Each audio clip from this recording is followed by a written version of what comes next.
Who wants to ask a question? Hi, Alun. Yeah, go. Hi.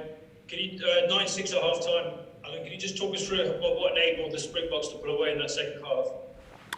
I think there was an obvious momentum shift, wasn't there? I think probably came second best in the aerial battle, and they got momentum from getting into the corners and the set piece. I think they more turned up this week and put us under pressure.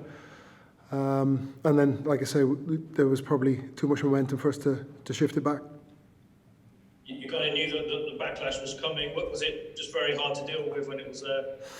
I think from the outside, it probably felt like a backlash, but I think from where I'm sitting here, we probably didn't help ourselves. The parts of the game that were prevalent and positive from last week weren't there, particularly in the second half this week.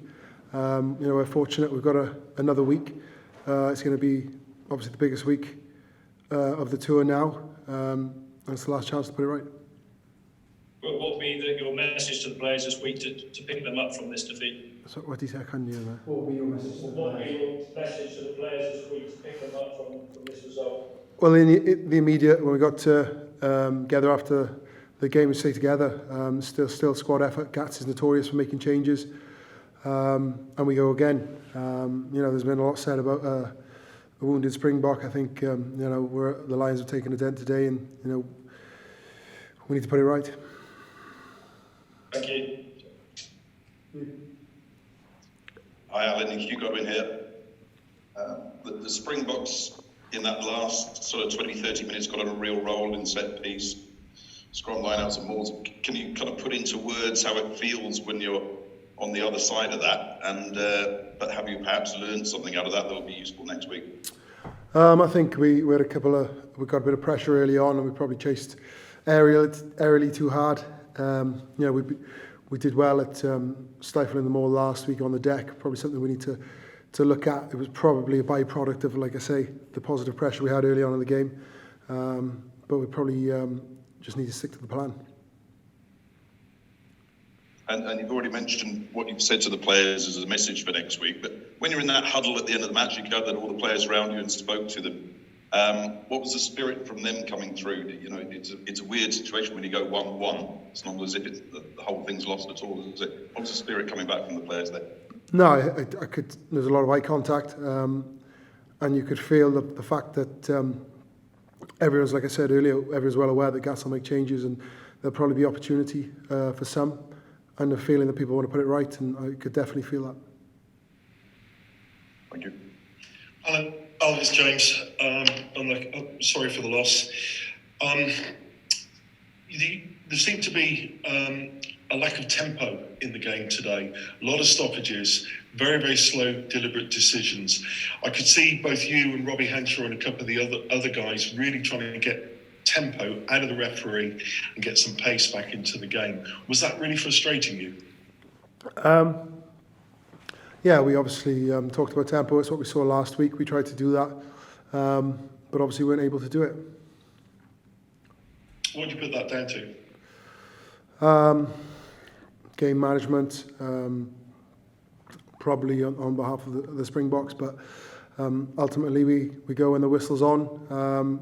And a lot's been said in the week about speaking to the man in the middle, so I tried to do and be as respectful as I could to try and get that tempo in the game, but obviously failed at that. Good luck, mate, next week. Hi, Alun.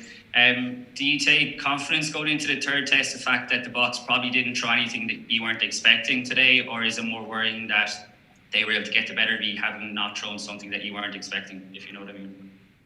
I think I do. I think we were well aware of what they were going to improve on. They probably did to us what we wanted to do to them. They tried to do it last week. They probably just did it better, and we saw more of it. Again, from our lack of, maintaining possession in key areas, and probably giving away penalties that just give them a roll on down the field, which you can't do against any team, let alone the Springboks.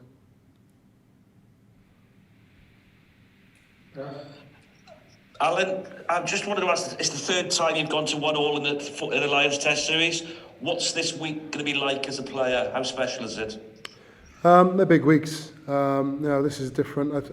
People ask about comparisons on previous tours. You can't compare them. They're different weeks, different opposition. And you know, this as I've already said, this week is going to be a big week. Be interesting to see what Gats does with the team.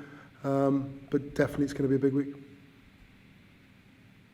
Hi, Alun. Can I just ask you, when they brought on Lou de Jager and they had the three locks on the pitch, how tricky is that to manage in terms of line out more kind of stuff and maybe that kind of different picture of 3 second rows? Well, they started with Peter Steph Tutoy, so they had those 3 aerial threats. Lud came on, obviously that was restored. And yeah, you know, it makes it more tricky, but you know, we still have enough in the armoury to deal with that. You know, and I'm sure they'll go 6-2 again next week. So it's, you know, we'll face that again. Cheers. Thank you very much. Thanks, Alun.